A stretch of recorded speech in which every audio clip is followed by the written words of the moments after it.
Asam dia marah ko nyo imbaw nyo bini. Ibu ak menangapa puyuh membaw bini.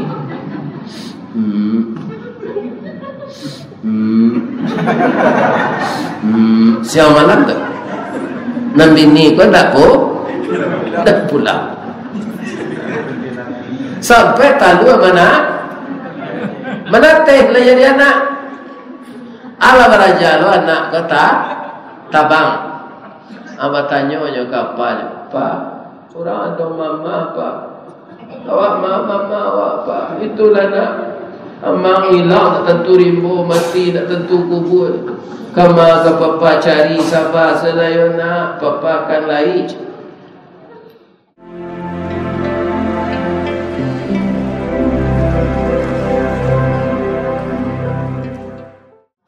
Ya kan? Kalau kita dalam hidup ikut nikah cara Pak, nanti ayo dulu tu anak awak.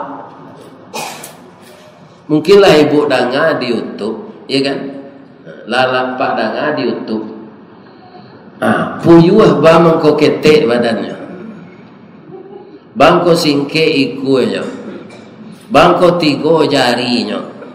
Bang ko tabangnya randak.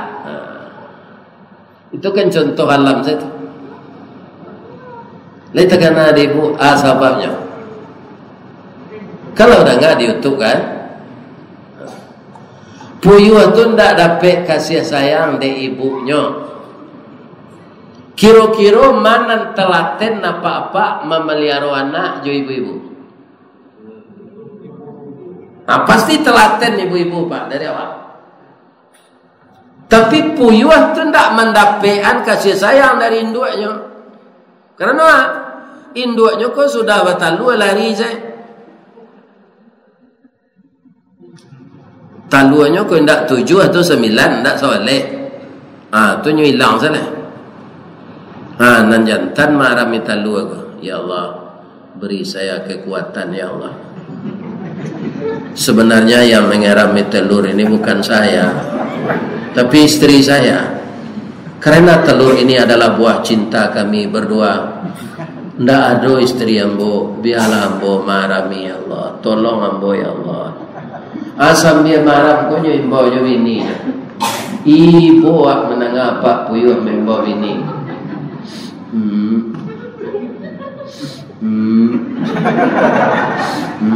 Siapa malam tu? Nam bini ko tak pulang. Sampai talu mana teh lah jadi anak. Ala beraja lo anak kata tabang. Apa tanya nyo kapal, Pak, orang ada mama Pak. Awak mama awak Pak. Itulah nak amang hilang tak tentu rimbu mati tak tentu kubur. Kama ke papa cari sabar senayo nak papa akan lain. Bagalah ibu. Lain tahu ibu kama induk puyuh tadi. Mencari laki lo cik lek. Padahal laki lah. Aduh, hanya laki lo je puyuh jantan lain. Ala talu lo je laki baru tu hanya tabang lah. Di keluar doa pak bersiang-siang kabun sawit. Basuh dapat puyuh betino tu dah biasa lah. Nyawa lagi panjang. Nah itu kasih sayang kan. Jadi yang teraniaya itu anak. Kalau rumah tangga pacakon sih. Tidak ada jalannya selain dari sabar lah. Jangan masalah-masalah yang kecil itu jangan diperbesar. Ya kan? Intinya sabar. Tadi nan serupa puyuh tu Pak, kan ibu-ibu tu, ndak ibu-ibu awak tu, ya kan? Bapak-bapak adalah nama perangai itu di rumah tangga, ada apa ayam namanya? Kalau tadi induk puyuh. Ayam jantan kok kelebihannya yang pertama Pak, ikunya panjang, bulunya tu berkilat, tu rambai dirusuknya kecil, bulunya. Turanggahnya tinggi merah, susuh kakinya panjang, kukuknya belengge, ya kan? Kalau berkukuknya si kowa, ya kan? Ajo putar kaki dah ajo kasuo lienya tu. Kuku tanaga ada orang ditandun. Jago orang, lah suku hari macam. Kuku tanaga ada orang dirantau angin. Jago orang sana. Kuku tanaga di pasir pengarean. Para siang nyo jagoan orang untuk salat taha. Itu seperangai ayam jantan ko naneloknya Pak. Itu sih. Kalau berumah tangga ndak elok. Kalau lah mulai bininya marah Pak. Padonya santi yang menggoda aku tiko alun matalun.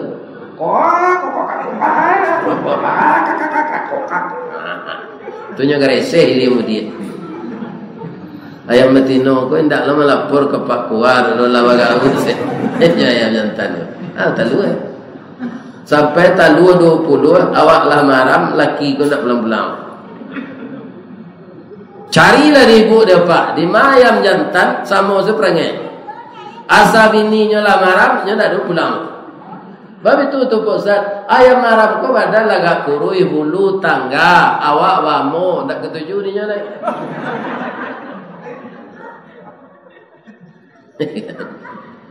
Sampai menateh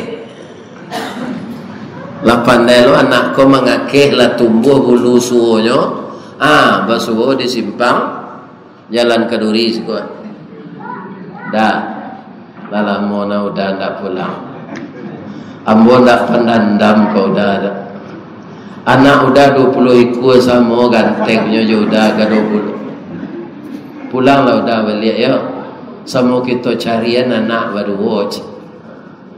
Hanya baik sepantun rabak posisi dia yang nanti. Janta lado juo, lado digoreng dikuali, janta manjo juo, udah lah babini cik lain. Itu ayam jantan perangai. Ada tak orang meniru itu orang? Tekan ayam. Ibu-ibu dan bapak-bapak kaum muslimin, kesemuanya itu kalau kita urut ke atas itu bertalian dengan akidah tadi. Apabila orang benar-benar beriman dan istiqamah, ibadahnya pasti betul. Dia pasti sangat taat dan patuh kepada orang tuanya. Kasih sayangnya akan terlimpah. Karena apa? Dia membaca ayat Quran, wa qada rabbuka alla ta'budu illa iyyahu wa bil walidaini ihsana. Dia ingat itu. Dengan kedua orang tuamu hendaklah berbuat baik setelah engkau menyembah Allah. Orang yang seperti itu pasti kasih sayangnya kepada pasangan hidup, istri suaminya tidak akan pernah luntur. Kenapa? Karena anak tidak akan pernah kaum muslimin menjadi mantan bagi kita. Dia adalah darah daging kita. Untuk itu semuanya saling terkait. Dan kalau kita patuhi itu semua, mudah-mudahan Allah mengelompokkan kita kepada orang-orang yang diakui oleh Allah keimanannya. Contohnya Nabi, Rasul, dan orang-orang alim, para habaib yang dahulu, tuan-tuan guru kita yang banyak ilmunya, yang banyak ibadatnya, yang taat dalam melaksanakan agama ini dengan tidak menciderai akidah, dan dia tetap bertauhid, dan dia yakin dengan tauhid itulah kembali kepada Allah bisa husnul khatimah. Bapak Ibu para jemaah yang terhormat, itulah tausiah kita malam ini. Mudah-mudahan bermanfaat untuk saya yang menyampaikan, dikasih pahala oleh Allah. Dan saya simak Ustaz Samad menyampaikan, dan semua pekerjaan yang bernilai amal ini bukan saya saja yang akan mendapatkan, mudah-mudahan juga disampaikan kepada ibu dan ayah saya yang telah almarhum dan almarhumah. Memuliakan orang tua itu salah satu ajaran Islam. Setelah akidah kita pelihara, kita beribadah dengan rutin, ya kan? Berkesinambungan, ya kan? Hormat kepada orang tua dan menjaga keharmonisan di rumah tangga.